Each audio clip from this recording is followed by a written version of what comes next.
اونٹ جنسی ملاپ کے بعد آنسو کیوں بہاتا ہے؟ اونٹ کا گوشت کھانے کے بعد وضو کرنا کیوں ضروری ہے؟ رسول اللہ صلی اللہ علیہ وسلم کے پاس ایک صحابی آئے اور عرض کرنے لگے، یا رسول اللہ صلی اللہ علیہ وسلم، اونٹ کا گوشت کھانے کے بعد وضو کرنا کیوں ضروری ہے اور اونٹ جنسی عمل کے وقت آنسو کیوں بہاتا ہے؟ بسم اللہ الرحمن الرحیم۔ قرآن پاک میں اللہ تعالیٰ فرماتا ہے، کیا یہ لوگ اونٹوں کو نہیں دیکھتے کہ انہیں کس طرح پیدا کیا گیا اور آسمان کو کیسے بلند کیا گیا اور پہاڑوں کو کس طرح گاڑا گیا اور زمین کو کیسے بچھایا گیا؟ قابل غور بات یہ ہے کہ اللہ تعالیٰ نے سب سے پہلے اونٹ کا ذکر کیوں فرمایا؟ مفسرین نے اس بارے میں بہت کچھ لکھا ہے، لیکن یہ بات واضح ہے کہ مکہ کے عربوں کی زندگی میں اونٹ کی خاص اہمیت تھی، جو اسے دوسرے جانوروں سے ممتاز کرتی ہے۔ حقیقت یہ ہے کہ اونٹ اللہ کی نشانیوں میں سے ایک بڑی نشانی ہے۔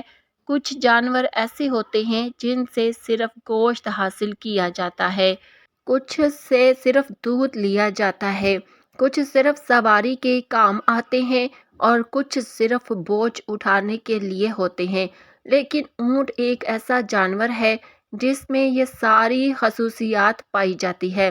ناظرین، آج کی ویڈیو بنانے کا مقصد یہ ہے کہ آخر اللہ تعالیٰ نے اونٹ کا ذکر کیوں کیا؟ اونٹ سانپ کیوں کھاتا ہے؟ اونٹ کا گوشت کھانے کے بعد وضو کیوں ضروری ہے؟ اور اونٹ جنسی عمل کے بعد روتا کیوں ہے؟ اونٹ کے عربی معنی خوبصورت کے ہیں۔ اونٹ دو قسم کے ہوتے ہیں، ایک کوہان والا اور دوسرا دو کوہان والا۔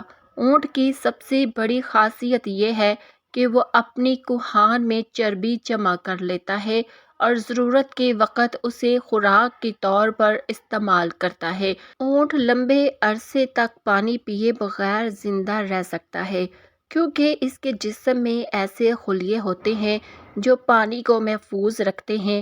اونٹ ایک ایسا جانور ہے جو بھاری وزن اٹھا کر بھی روزانہ تقریباً 40 کلومیٹر سفر کر سکتا ہے۔ وہ تقریباً 16 میل فی گھنٹہ کی رفتار سے چل سکتا ہے اور ہر طرح کے موسم میں خود کو ڈھال لیتا ہے۔ وہ تقریباً 800 کلو گرام تک وزن اٹھا سکتا ہے۔ صحابہ کرام نے عرض کیا، یا رسول اللہ صلی اللہ علیہ وسلم، یہ اونٹ آپ سے کیا کہہ رہا تھا؟ تو حضرت محمد صلی اللہ علیہ وسلم نے فرمایا، اس اونٹ نے پہلی بار کہا کہ اللہ تعالیٰ آپ کو بہترین اجر عطا فرمائے۔ میں نے کہا آمین۔ پھر اونٹ نے کہا، اللہ تعالیٰ آپ کی امت کو ہر خوف سے محفوظ رکھے، جس طرح آپ نے مجھے میرے خوف سے بچایا۔ تو میں نے کہا آمین۔ پھر اونٹ نے کہا، اللہ تعالیٰ آپ کو دشمنوں سے اسی طرح محفوظ رکھے جس طرح آپ نے مجھے محفوظ رکھا۔ تو میں نے کہا آمین۔ پھر اونٹ نے کہا، اللہ تعالیٰ آپ کی امت کے درمیان لڑائی جھگڑا پیدا نہ کرے۔ یہ سن کر میری آنکھوں سے آنسو نکل آئے، کیونکہ یہی دعا میں نے اپنے رب سے مانگی تھی۔ اللہ تعالیٰ نے پہلی 3 دعائیں قبول فرما لی، لیکن آخری دعا قبول کرنے سے انکار فرما دیا۔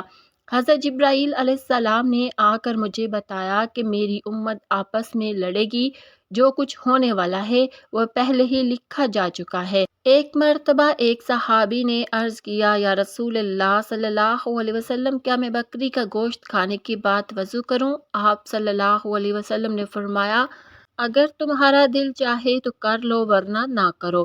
پھر صحابی نے عرض کیا، کیا میں اونٹ کا گوشت کھانے کے بعد وضو کروں؟ آپ نے فرمایا، ہاں، اونٹ کا گوشت کھانے کے بعد وضو کرنا ہوگا۔ پھر صحابی نے عرض کیا، کیا میں بکری اور اونٹ کے باڑے میں نماز پڑھ سکتا ہوں؟ آپ صلی اللہ علیہ وسلم نے فرمایا، بکری کے باڑے میں نماز پڑھ سکتے ہو، لیکن اونٹ کے باڑے میں نماز ادا نہ کرو، اور اونٹ کا گوشت کھانے کے بعد وضو کرنا لازم ہے۔ یہاں ایک بات قابل ذکر ہے کہ اونٹ کو ایک عجیب بیماری لگتی ہے، جس کے علاج کے لیے وہ سانپ کھاتا ہے۔ اس بیماری کو حیام کہا جاتا ہے۔ جب یہ بیماری ہوتی ہے تو اونٹ کھانا پینا چھوڑ دیتا ہے اور مسلسل سورج کی طرف دیکھتا رہتا ہے، پھر وہ زندہ سانپ کھا لیتا ہے جس کے زہر کی وجہ سے اسے شدید پیاس لگتی ہے۔ وہ زیادہ پانی پیتا ہے اور اس کی آنکھوں سے مسلسل آنسو بہتے رہتے ہیں۔ کہا جاتا ہے کہ ان آنسوؤں کو مختلف بیماریوں کے علاج میں استعمال کیا جاتا ہے اور اسی عمل کے بعد اس کی بیماری ختم ہو جاتی ہے۔ ناظرین، آخر میں بتایا جاتا ہے کہ اگر آپ معدے کی جلن، تیزابیت، نمونیا اور دیگر بیماریوں سے بچنا چاہتے ہیں تو ہفتے میں ایک بار اونٹ کا گوشت ضرور کھائیں۔ اونٹ کبھی بھی اپنی ماں کے ساتھ جنسی عمل نہیں کرتا۔ ایک عربی کتاب میں ذکر ہے کہ ایک آدمی نے اونٹ کی آنکھ پر کپڑا باندھ کر اسے اس کی ماں کے ساتھ چھوڑ دیا۔ جب اونٹ کو معلوم ہوا کہ وہ اس کی ماں ہے تو اس نے فوراً خود کو نقصان پہنچایا، پھر ایک دن اس آدمی پر حملہ کر کے اسے بھی مار دیا اور خود بھی ہلاک ہو گیا۔ رسول اللہ صلی اللہ علیہ وسلم کے پاس ایک اونٹنی تھی جس کا نام قصوہ تھا۔ جب آپ صلی اللہ علیہ وسلم نے مکہ سے مدینہ ہجرت کی تو اسی اونٹنی پر سوار ہو کر مدینہ میں داخل ہوئے اور اسی پر بیٹھ کر آپ صلی اللہ علیہ وسلم نے حجۃ الوداع کا خطبہ دیا۔ جب آپ صلی اللہ علیہ وسلم کا وصال ہوا تو اس اونٹنی نے کھانا پینا چھوڑ دیا اور مدینہ کی گلیوں میں گھومتی رہی اور آخر کار بھوک اور پیاس سے مر گئی۔ اونٹ کے پاؤں میں بال ہوتے ہیں جس سے اسے کوئی نقصان نہیں ہوتا۔ جب اونٹ پاگل ہو جاتا ہے تو اس کے منہ سے جھاگ نکلتی ہے اور وہ کسی پر بھی حملہ کر سکتا ہے۔